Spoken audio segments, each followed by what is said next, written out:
Сайын Мұратбеков, жабай алма, көбеген. Біз сабақтан шыққан кезде ауылдың дәл ортасына кеп, бір атшана тоқтап тұр екен. Мана көрші ауылдағы етікші Жақыпбай шалдың атшанасын бірден таныдық. Анда-санда кеп ауылдағыларға етік тігіп беріп, астық жинап әкететін. Иегінде теріден қиып жапсыра салғандай боп тұратын бір шоқ сақалы бар, екі бетін арттай қып-қызыл домалақ шал. Қазірде ауыл ортасына кеп тұрғаны, етік тіккізуге үйіне кім шақыра қояр екен деп күтіп тұрған болар деп ойладық. Бұл жолы шал жалғыз емес екен. Шанасында тағы бірі отыр. Басында маңдайында жұлдызы бар, әскери сұр құлақшын, үстінде сұр шинель, өзі аурудан тұрғандай жүдеу өңді боп-боз адам. «Балалар, бері келіңдер», деді әлгі жүдеу адам. Кімде болса әскерден қайтқан біреу, бірақ біз танымаймыз. Балалар жүгіре басып жақын келдік. Біреудің үйін сұрайтын болар деп ойлағанбыз. Әлгі жүдеу адам арт жағындағы жатқан қапшықты алып ашты да, ішінен аппақ кесек тұздарды уыстап алып бір-бірден үлестіре бастады. «Бұл қант қой, алыңдар. Менің сендерге деп әкелген базарлығым», деді әрқайсымызға күлімсірей қарап. Осындағы біткен соң кейіндеу жеткен балаларға әлгі қапшықтан тағы да уыстап алып шықты. Үлкен қапшықтың іші толы кесек қант тәрізді. Біз өңіміз түгілі түсімізге кірмеген тастай қатты әппақ қантты біріміз қытырлата кертіп, біріміз тамсына жалап есіміз шығып тұрмыз.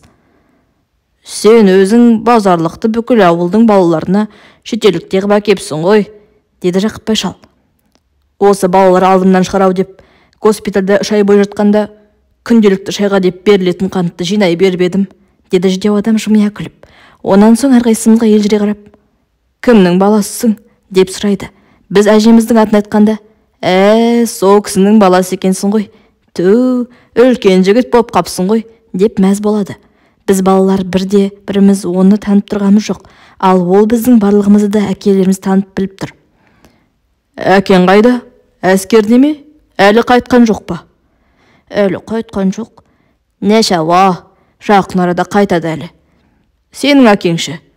«Менің әкемнен қара қағаз келген». деп жүдеу адам қабағы түйіліп, онан әрмен жүдеп қалады. «Жақсы жігіт еді әттеген, ай», дейді күрсініп. «Ал жігітім қай үйге түсірейін?» деген Жақыпбай шал. «Білмеймін», дейді жүдеу адам күмілжіп. «Елге жеттім ғой, осы арада түсіп қалсам да болады». «Өзің елме келдім дейсің де, ат басын тірейтін жерің жоқ болады. Сонда бұл қалай жігітім?» дейді Жақыпбай шал таңырқап. «Әне, анау жерде бейіт бар», деді жүдеу адам ауылдың теріске жағын нұсқап. «Сол арада менің әкем мен шешем жатыр. Демек, ат басын тірер елім осы ара». Біз білмейтін бұл кім болды десіп, балалар өзара күбірлесіп тұрмыз. Оның қорасандағынан қалған аздаған шұбары бар кескініне таңырқаса қараймыз. Күлімсірей қараған қой көзі әрқайсымызға іштарта елжірейді. Өзі шанадан түскісі келмегенде және қозғала қояр емес. Өсті бол бізге, біз оған қарап тұрғанымызда тасқора жақтан Нүсіп шал шанаға таяп кеп, дауыстай сәлемдесіп Жақыпбай таныды да, әлей болсын», деп жөн сұрады. «Міне, ауылдарыңның әскерден қайтқан бір азаматына кеп тұрмын», деді Жақыпбай шал даңғырлай сөйлеп. «Бұл қай бала?» деді Нүсіп шал жүдеу жігітке еңкейіп. «Мен ғой». «Менің кім? Түсіңді тани алмай тұрмын, қарағым. Ат жөніңді айтпасаң». «Ақсанның баласы Көбегенмін». «Қарағым-ау, түрмедің», деп жандаусы шыққан Нүсіп құшағын жайып кеп жүдеу адамды бас салды. Құшағына қысып, бетінен сүйіп, көзінен ыршып шыққан жасын тыя алар емес. «Қарағым-ай, танымай қалдым ғой. Сен әскерге кеткелі қанша заман? Анау әлгі ақ пендермен соғыстардың алдында алындың емес пе?» «Сонан бері қаншама жыл өтті. Өлі тіріңді де білмеушек. Қарағым-ай, тірі екенсің ғой», деп Нүсіп шал әскерден дәл өзі баласы келгенде айналып толғанып қуанғаннан есі шығып кетті. Тек әлден уақытта, бұл тұрыстарың не?» деді жұлып алғандай. «Жігіттің түсер жері болмай тұр». «Қой әрі, о не дегенің? Көбегенге осы ауылдың бәрі үйі өзі емес пе? Әкесі Ақсан марқұм менімен түйдей құрдас еді. Жігіттің сабазы болатын». «Кәне, біздің үйге жүріңдер», деді онан соң бұйырып. Нүсіп шалдың үйі 2 үйден кейін болатын. Шанаға ілесіп, шуылдаса топырлап, біз де солай қарай жүрдік. Енді қалай? Әскерден ауылдың бір азаматы аман-сау келіп жатқанда, және ол бәрімізге базарлығым деп қант үлестіріп берсе, бұдан артық қандай қуаныш болмақ. Барлығымыздың аузымыз томпаң-томпаң етеді. Өзі тастай қатты, ерекше тәтті. Мұндай қантты жеген де бар, жемеген де бар. Шана Нүсіп шалдың дәл есігінің көзіне барып тоқтаған. Біз енді ғана байқадық. Көбегенді Жақыпбай шал қолтығынан демеп көтеріп тұрғызған. Бір аяғы қара саннан жоқ екен. Шанадан түсірерде жігіттің екі қолына бұрын біз көрмеген айрық жолғаулары бар ұзын екі таяқты ұстатты. Балдағы аталатынды кейін білдік. Көбеген әлгі екі таяққа қолтығымен асылып, жерге жалғыз аяқпен секіріп түсіп секектей жөнелген. Біз балалар көзіміз атсыздай боп, аузымыздағы әлгінде ғана көбеген үлесірген қанттың дәмінде ұмытып, үрейлене қарап қаппыз. Біздің ауылда соғыстан жараланып қайтқандар бұрында болып еді. Қолының басынан, саусақтарынан, қабырғасынан, көзінен айырылып келгендердің жүріс-тұрыстарында кемдік болмаған соң, олардың мүгедектігіне үлкендерді қайдам, ал біз балалар онша көңілде аудармаған екенбіз. Өкпемді оқ тескен деген Ырысбектің өзі де бізге соғыстан сонша бір зардап шеккен адамдай боп көрінетін. Қайта, соғыстан жараланып қайтқандардың бәрі сол құсап жүріп тұратын болса, онда жаралану дегеннің аттан жығылудан онша ауыр болмаған-ау деген ой келетін. Енді міне, көбегеннің жалғыз аяқпен секектегенін көргенде, соғыс дегеннің тірі адамды қандай күйге түсіретінін ұққандай боп тұрмыз. Шын кемтарлықты көзімізбен алғаш көргеніміз осы еді. Балғын жүректеріміз шымырлап сыздап кетті. Жайшылықта аналарымыздың «Құдай-ау, екі қол, екі аяғынан айырылса да кеудесінде шыбын жаны аман келсе ризамын» деп зар еңіреп жылағанын естігенде онша мән бермейді екенбіз. Екі қол, екі аяқ емес, жалғыз аяғынан айырылған адамның мынадай мүшкіл халін көргенде төбе шашымыз тік тұрды. Қайран азамат, қандай мүсәпір күйге түскен. Анау жалғыз аяқ, екі таяқпен мына қалың қарда есіктен аттап шығуы зар ғой. Неткен қорлық. Соғыс дегенің ауыртпалық, аштық жалаңаштық, жетімдік жесірлік қана емес, адамның кәдімгі қол-аяғы бүп-бүтін төрт мүшесі түгел, сау адамның кісаярлық кемтар күйге, пақыр күйге түсу екенін осы сәтте анық түсініп тұрдық. МТС-қа трактордың оқуына Байдалы шал өзі апарып салған соң, жарты айдан кейін Нәзира әпкем бір күнге демалысқа келген. Біраз күн болса да көрмегендікі ме өзгеріп кеткен.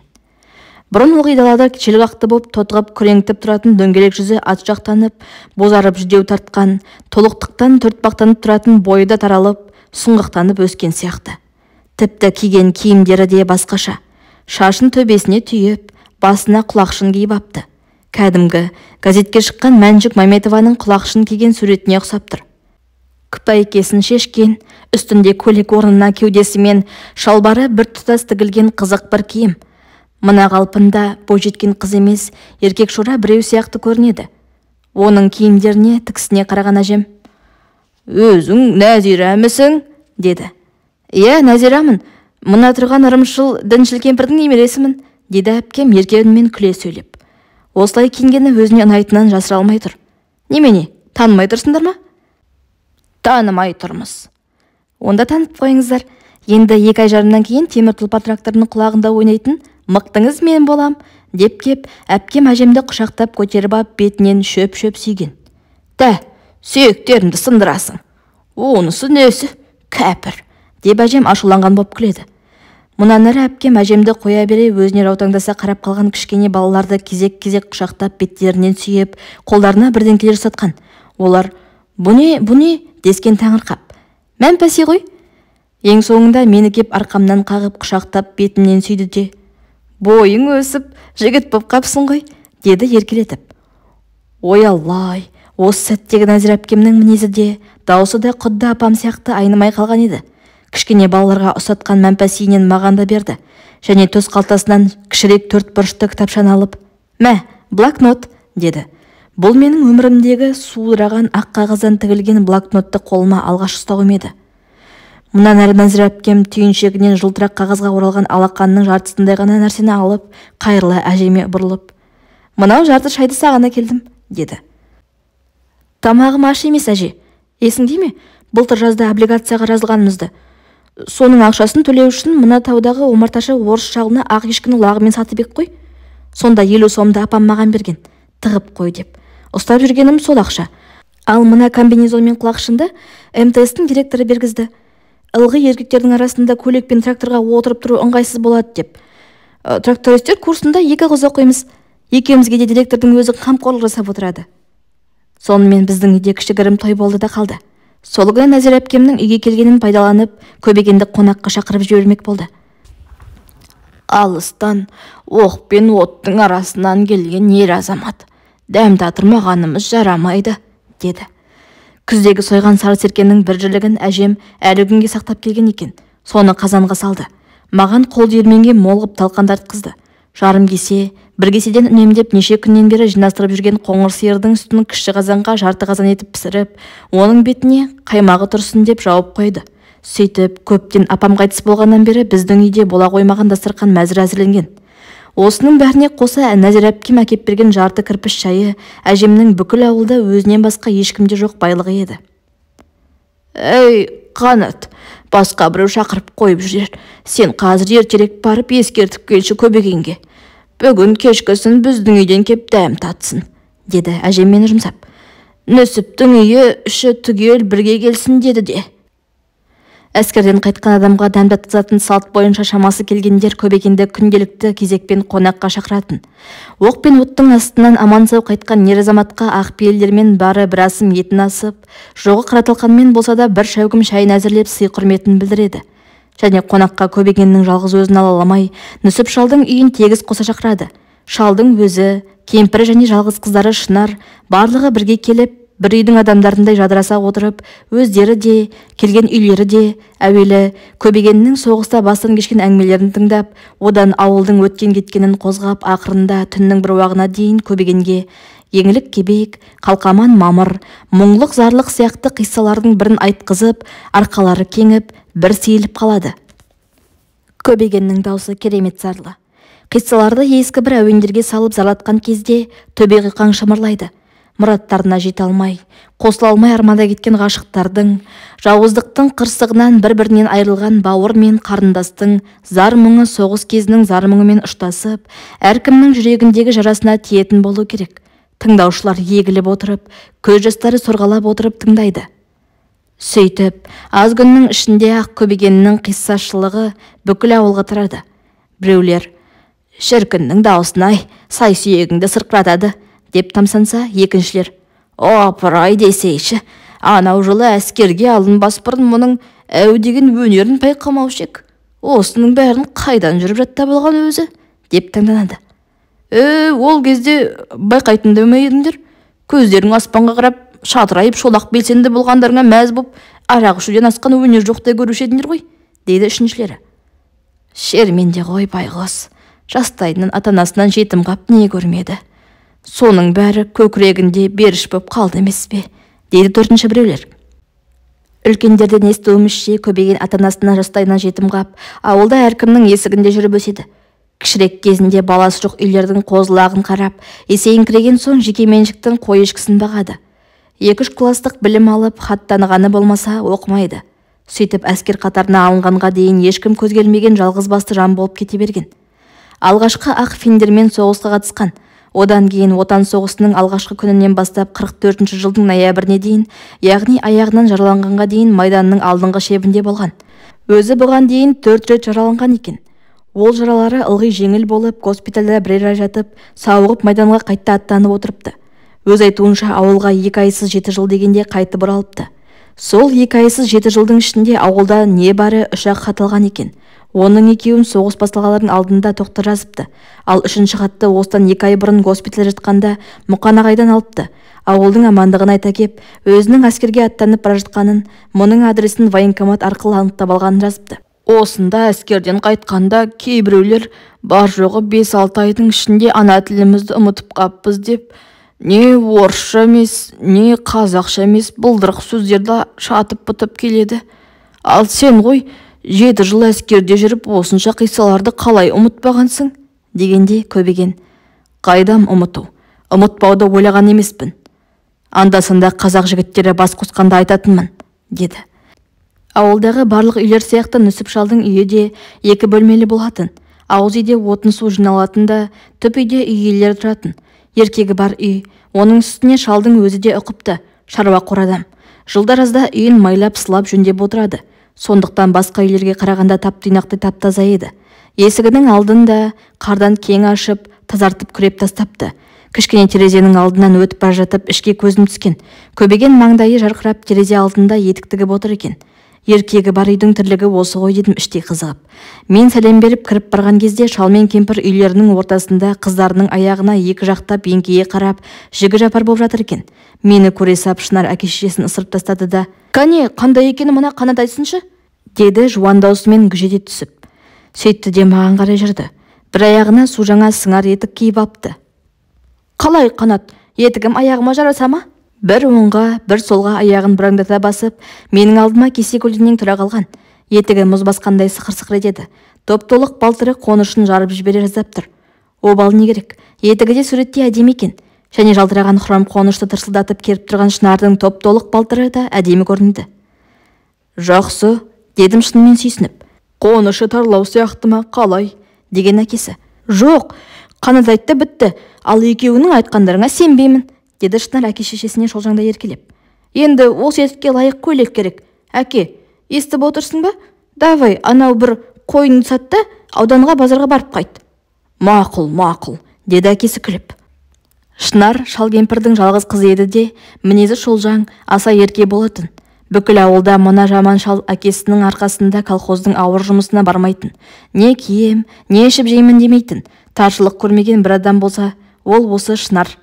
Қазірде еркелігіне басып етігін сықырлата тұрып, аяғымда былғары етік сықыр-сықыр етеді, құлағымда алтын сырға сыңғыр-сыңғыр етеді деп әндете билеп қойды. Қыздарының қуанышына әке-шешесі мәз майрам. Терезе алдындағы Көбегенде қолындағы ісін қоя тұрып, Шынарға күле қарап қапты. Мен әуелі Көбегенге, онан соң шал кемпірге үй іштермен қонаққа шақыра келгенімді айтқам. Тіпті қуанып қалды. «Нәзира келді ме?» деп сұраған Шынар. «Келді, қазір үйде». «О, тамаша, Нәзираға айта бар, мен келеді деп. Және жаңа етігімді киіп келем, байғазысын әзірлей берсін». «Аға, естіп отырсыз ба?»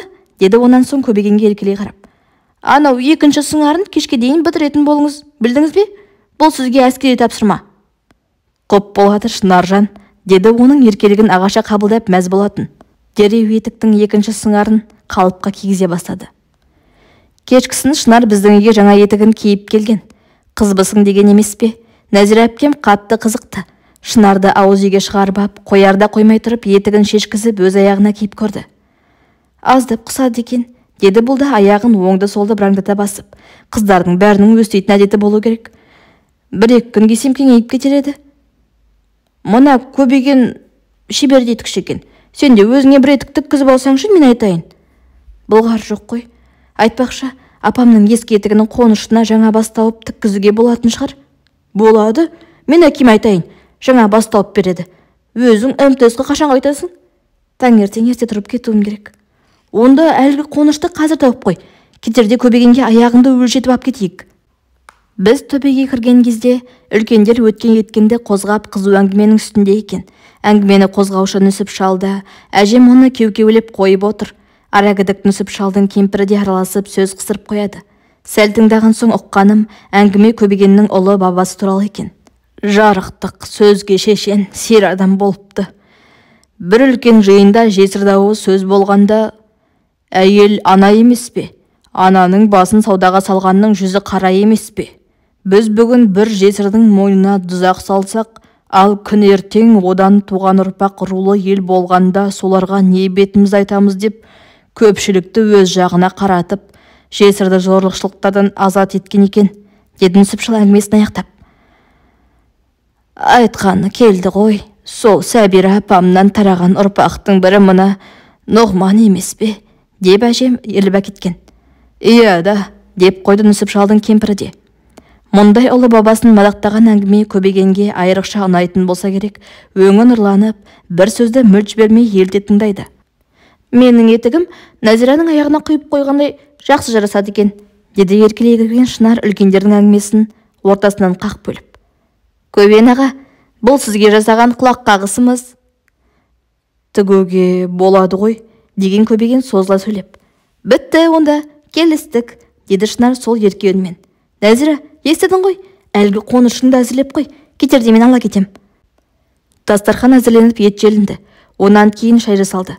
Әжем кірпіш шайын қап-қара ғып құйған кезде бүкіл үйдің ішін шайдың хош иісі алып кетті. Кішкентай балаларға дейін танаулары делбіреп қалған.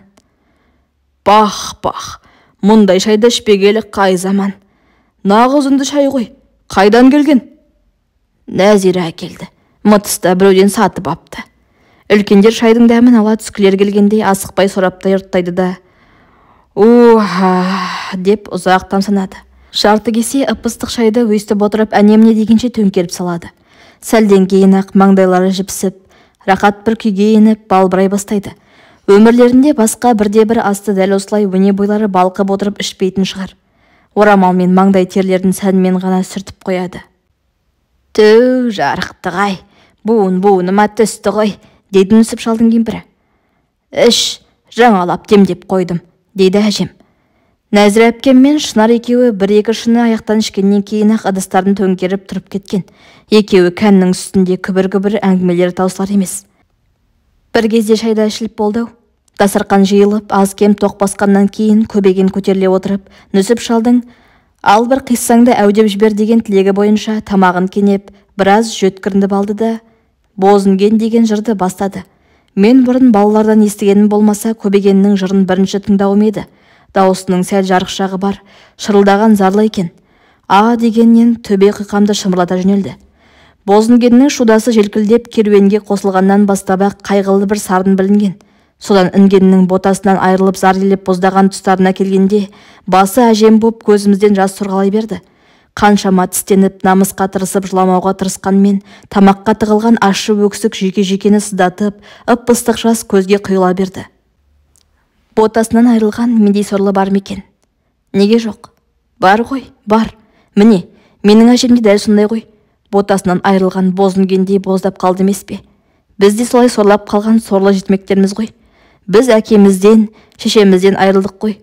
Көл-көсір аққан көздің жасы, ыстық жас, қорс-қорс етеміз. Әжем айтпақшы, дүние жалған-ай, енді қайтып еш уақытта әкемізді, шешемізді көрер күн жоқ қой. Қайран әке, қайран шеше, көке, апа, сендерден айырған сұм тағдыр неткен опасыз еді. Неге ғана бізді тастап кеттіңдер? Зар елетіп, зар еңіретіп, қалай қиып кеттіңдер? Зәбір көріп, жапа шегіп, зар еңіреп жүрсін дегендерің бе? Неге бізді тастап кеттіңдер? Бозінгеннің бір жақсысы ең соңында ботасын тауып, бақытқа кенеледі екен. Біз тыңдаушылар соған риза болдық.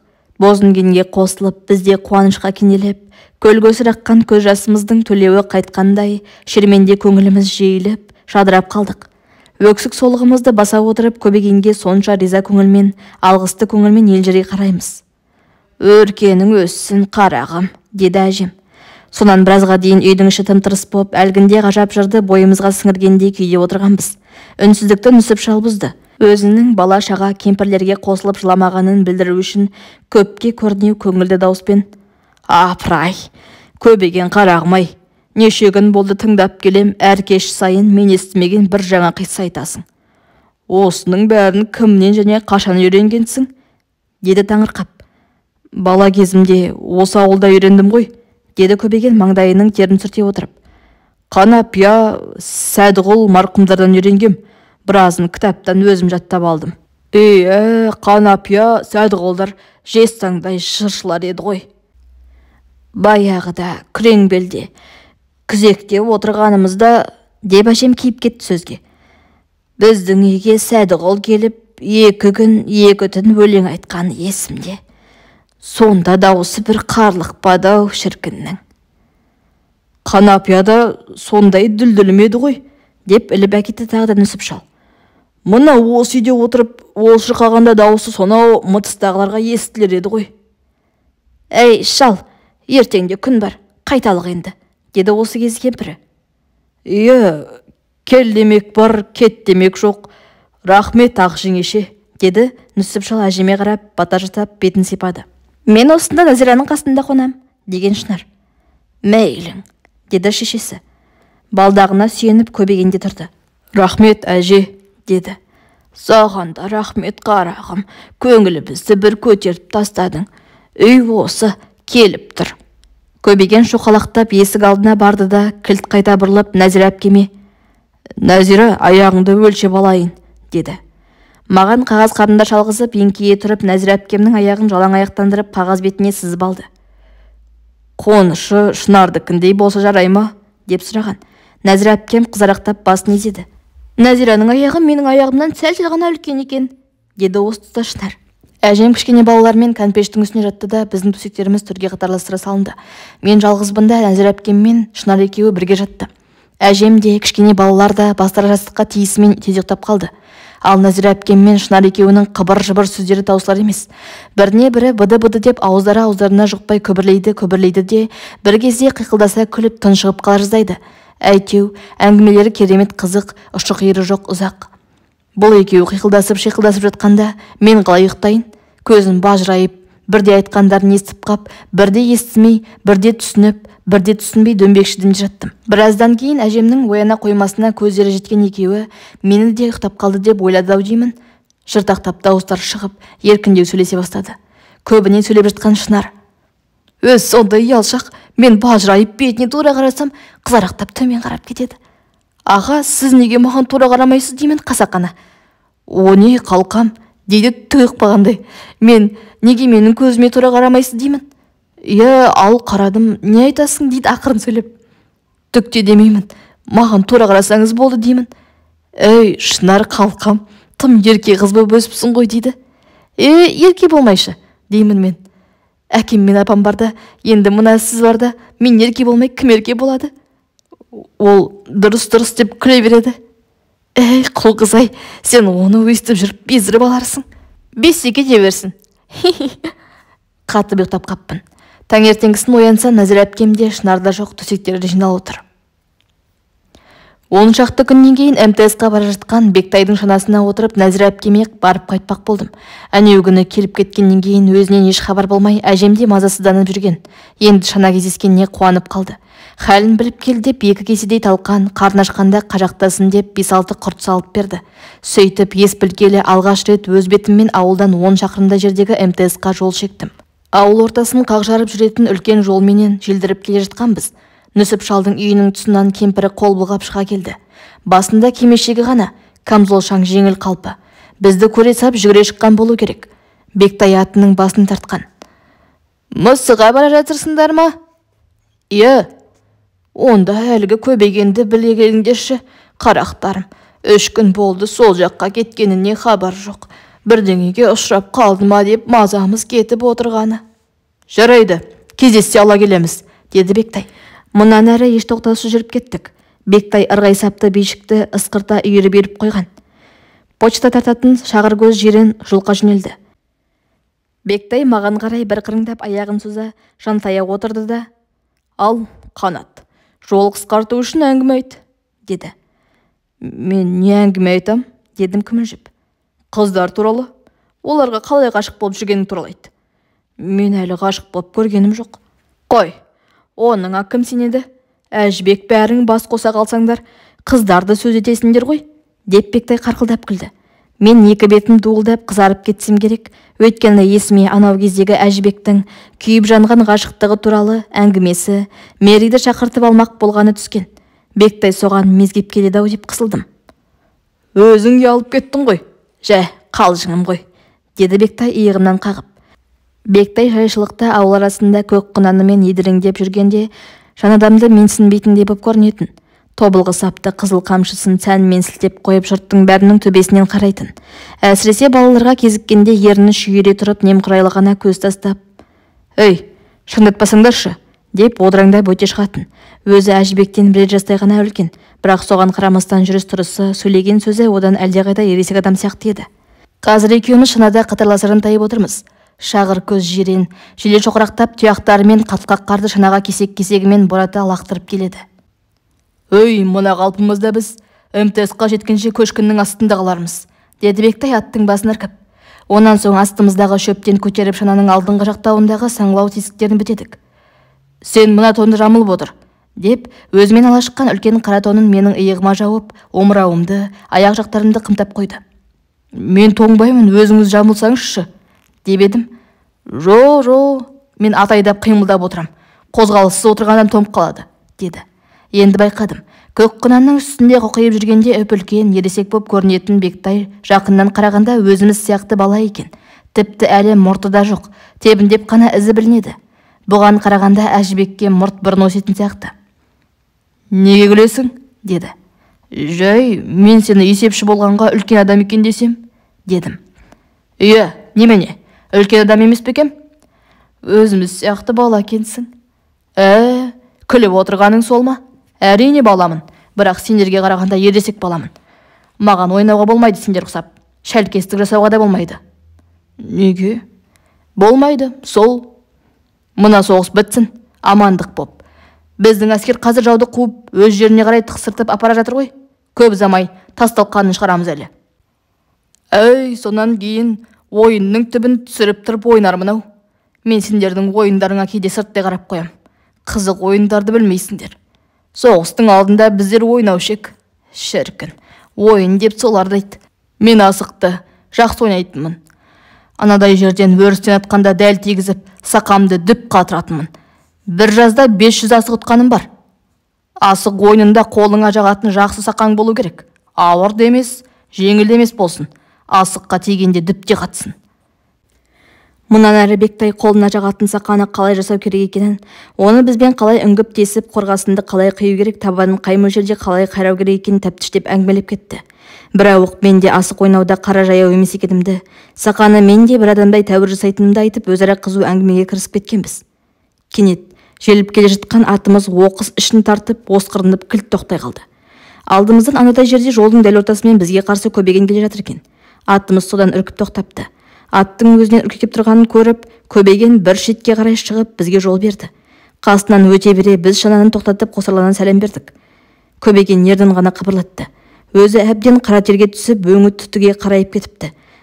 Бізге шаршаған жабырқау кейіпте самарқау ғана бір қарады да, жол ортасына түсіп жүріп кетті. Жүріп кеткен жоқ, балдағына сүйеніп жалғыз аяғымен шоқырақтай жөнелді. «Аға, шанаға отырыңыз. Қазір біз МТС-қа барамыз да, шаруамызды бітіре сап кейін қайтамыз», деген Бектай. Көбеген қайырылған жоқ. Әр аттаған адымы ауыр тиіп бара жатқанын біз сезіп те көріп те тұрмыз. Бектай шыдай алмай шанадан қарғып түсіп соңынан жүгіре ұмтылды. «Аға, тоқтаңызшы!» деп ышқына дауыстап қуып жеткен. Көбеген сәл кідіріп бұған бұрыла қарады да бірдеңе деп ақырып жіберді. Бектай оған тағы да бірдеңе деп жақындай берген. Көбеген бір балдағын көтеріп ап салып жіберуге шақ қалды. Бектай кейін қарай секіріп түсті. Көбеген тағы бірдеңе деп кіжінді де жол ортасына түсіп бұрылып қайтадан жүріп кетті. Жүні жығылып абдыраған Бектай қайтып кеп шанаға отырған.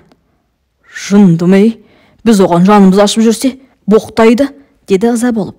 Шағыр көз жиренді бишікпен шықпырта салып жіберген. Ол жануар ыршып түсіп шаба жөнелді. Кейін жаққа қарай береміз. Шоқақ-шоқақ еткен Көбеген біртіндеп алыстап, сәлден соң мүлде ұзап кеттік.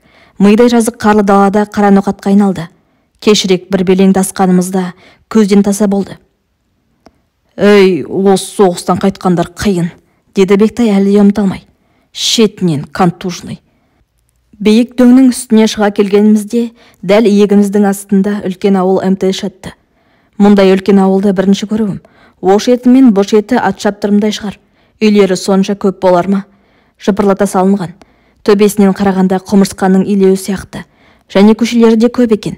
Көше бойлары селдіреген ағаштар. «Ой, үйлерінің көбін-ай», деппін ішегін тартып таңырқап.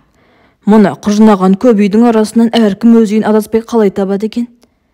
МТС-қа бұрынды талай кеп жүрген Бектай күле қарады. Надандық-ай», деді кетіп. «Қалай тапқаны несі? Мұнда әр көшенің аты, үйлерінің саны бар. Сол бойынша еш адаспай оп-оңай табады. Мысалы, мынау сол жақ қапталдағы сыртты қоршау отырған МТС-тің ауласы», деп көп комбайндар мен тракторлар қатар-қатар тізіліп тұрған тұсты нұсқады. «Оның бергі жағындағы 2 қабат үйлер МТС-тің кеңсесі және бастық тұратын үйлер. Ал мына оң жақтағы созылып жатқан көп терезелі ұзын үй жатақхана. Сенің Нәзира әпкең осында тұрады». «Ал мынау көп үйлерде кім тұрады?» «Осы МТС-тің жұмысшылары». Көшеге де кірдік. Міне, үйде осыларды айт. Зәулім биік шатырлары тура кітаптағы суреттегідей. Төбелеріне қарасаң, басынан қалпағың түседі. Есіктерінің алдында тақтайдан жасалған баспалдақтар, ақ боран ай бойы соқса қар баса қоймас. Шіркін, осындай үйлерде де адам тұрады-ау. Ал анау 2 қабатты үйде тұратындар тіпті ерекше адамдар шығар. Шана әлгінде төбеден Бектай жатақхана деп көрсеткен ұзынан ұзақ салынған көп терезелі үлкен үйдің алдына кеп тоқтаған. Бектай мені түсірді де 2 сағаттан кейін алып кететінін айтып шаруасына жөнелді. Есік алдында жүрген бір кемпірден сұрап ап, әпкемнің бөлмесіне мен кіргенде ол ортадағы биік столдың басында қағаз қарап жалғыз отыр екен. Мені көріп қуанғаны сонша ұшып кеп бас салды, құшағына қатты қысып. «Келген қандай жақсы болды, Қанатай, үйді ойлап жабырқап отыр едім», деді. Құшағынан босағаннан кейін байқадым. 2 көзі қып-қызыл, әбден жылағаны көрініп тұр. Өңі әнеугінгі үйге келгендегісінен де көре бозарып, жүдей түскен. «Жылапсың ғой», дедім. «Иә, аздап жыладым», деді әпкем теріс айнала беріп. «Өстеріме өзің сыймай тіпті қысталанып кеттім». «Біреу ренжітіп еді?» деді қынжыла қолын сілтеп. «Неге ғана қыз боп жаралдым екен?» «Немене, қыз болған жаман ба?» «Несін сұрайсың, Қанатай? Жаман болғанда жаман. Кім көрінгенге көз түрткісің. Сауды қойып ақсақ-тоқсаққа дейін сөз салады». «Сен сондайлардың сөзін тыңдама, қағып жібер». Әпкем күліп жіберді. «Енді өзім де сөйтем», деді сұраған көзін сүрте тұрып. Әпкем ақсақ-тоқсаққа дейін деген кезде есіме әлгінде жолда бізге қарсы жолыққан Көбеген түсті. Балдағы қарға батып, жалғыз аяқпен қиналып бара жатқан аянышты кейпін ұмыту мүмкін емес қой. Мен әпкеме соны айтқам. «Ауылға жаяу қайтып барам екен?» деді әпкем көзі шарасынан шыға. «Иә, біз қазір біраздан кейін кері қайтамыз, шанаға отырыңыз деп өзімізді боқтап жіберді». «Сонда ол не қылғаны?» деді әпкем үрейленген үнмен. «Кімге жасаған қиястығы? Сорлы жан екен ғой өзі. Сұмдық-ай, егер осыдан бірдеңеге ұшырар болса ғой, бүкіл елге мен қара бет болам. Қанатай, оны тездетіп қуып жету керек, әйтпесе ол бір пәлеге ұшырап жүрер», деп дегбірсіздене бастаған. Мен қазір 2 сағаттан кейін Бектай екеуміздің ауылға кері қайтатынымызды, сонда Көбегенді қуып жетіп, шанаға отырғызып әкететінімізді айтып, әпкемнің үрейін басқандай болдым. «Сөйтіңдер, Қанатай, сөйтіңдер, пәлесінен аулақ», деді әпкем көңілі орнына түскендей. Мен әпкемнің мына мінезіне таң қалдым, бірақ өзі айтпаса қазбалап сұрауға және батпадым. «Сен енді үлкенсің ғой», деді әлден уақытта күрсініп. «Сол Көбеген 3 күн бойы менің шекемді тоздырды». «Немене? Бірдеңе дей ме?» «Ашық айтып ештеңе демейді. Құр жатақхананың алдына кеп, балдағына сүйеніп сүмірейіп тұрады да қояды. Алғашқы күні МТС-қа бір шаруасымен келіп, содан маған соққаны шығар деп, жаным қалмай ағалап бөлмеме шақырып шай бердім. 2-ші күні сабақтан шықсам тағы келіп тұр. «Иә, қайтуға көлік табылмады ма аға?» десем, «Жоқ, мен қайтқалы жүргенім жоқ, саған келіп едім, Нәзираш. Сенде сөзім бар еді» дейді. Тағы да бөлмеме шақырып шай бердім. «Ал аға, маған не айтпақ едіңіз?» дедім. «Жай өзіңді көргім келеді де тұрады қалқам» деп міңгірлейді. «Мені көре беріп қайтесіз, аға, маған алаңдап алданбаңыз» деп шығарып салғам. Сонымен кеткен шығар десем, бүгін ертеңгісін тағы келіп тұр. Ыза болдым да ұрсып жібердім. Бұрылып алып кеткен. Ауылға жаяу тартқан маған ренжігендегісі ғой. Онысы несі? Өзі жарым жан адам. Егер жолда жазатайым бірдеңе болса ғой, бәріне кінәлі мен болам. Сонда жазығым ұнатпайтынымды айтқаным ба?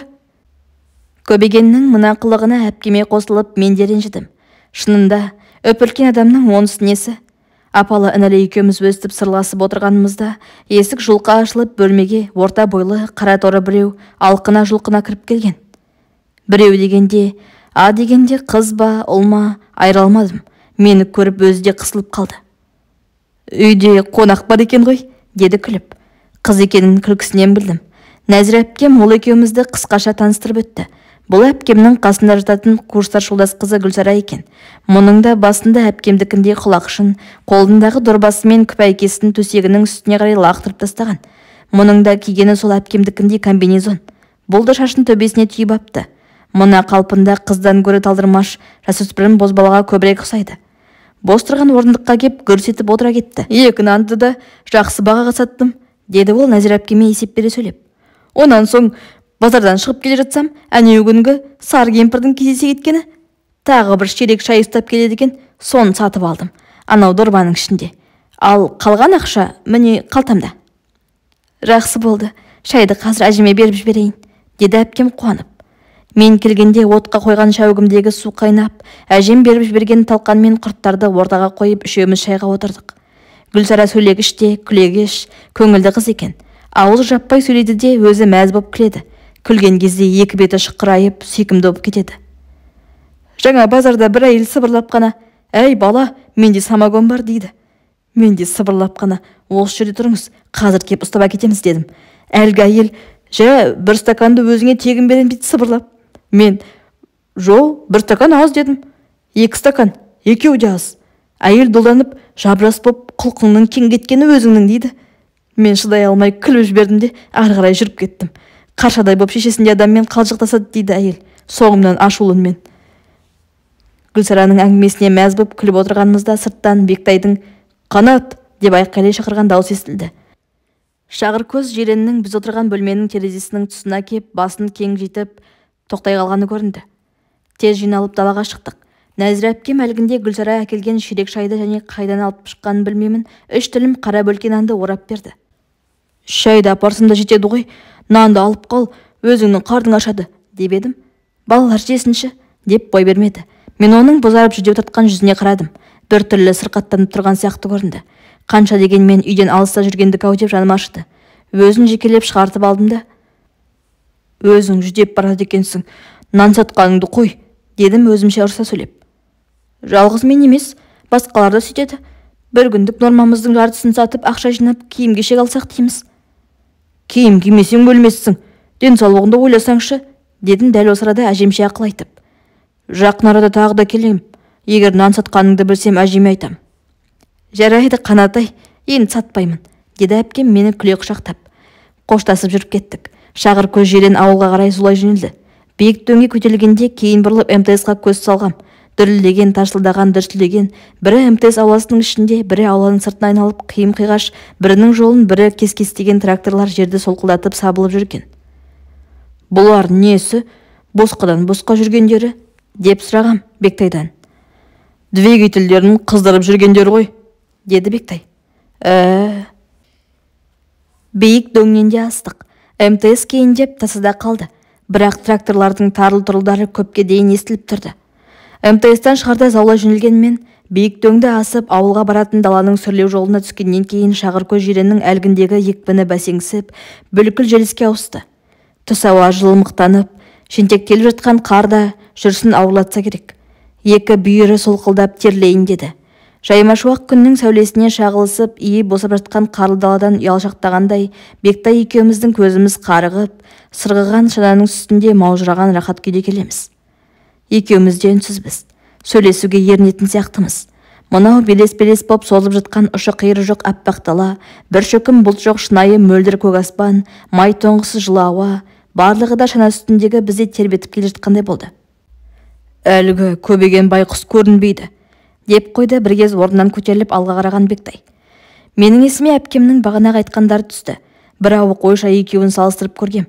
Сүмірейген, балдақты ақсақ әрі кексе көбегенмен тепсе темір үзетін оттай жайнап тұрған әпкем екеуінің арасы жер мен көктей екен.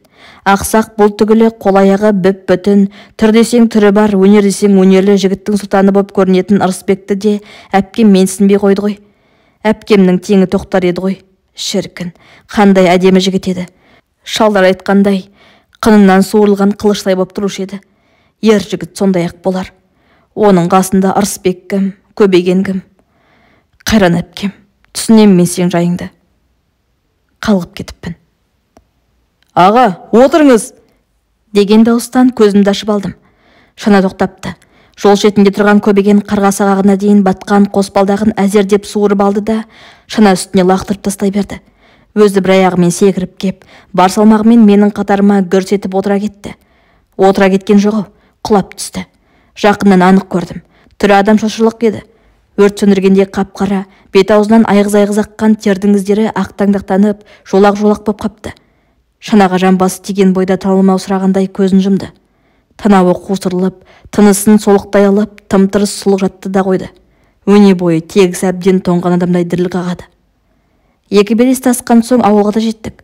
Нүсіп шалдың үйінің тұсында Бектай шананы тоқтатып, көбеген түсіп қалды.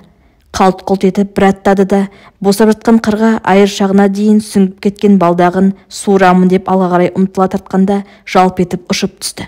Бектай екеуміз шанадан секіре түсіп ұмтылғанбыз. Осы кезде үйлерінен Нүсіп шал мен қызы екеуі де жүгіре шыққан. Екеуі бізден бұрынырақ жетіп көбегенді қолтығынан демеп көтеріп әкетті.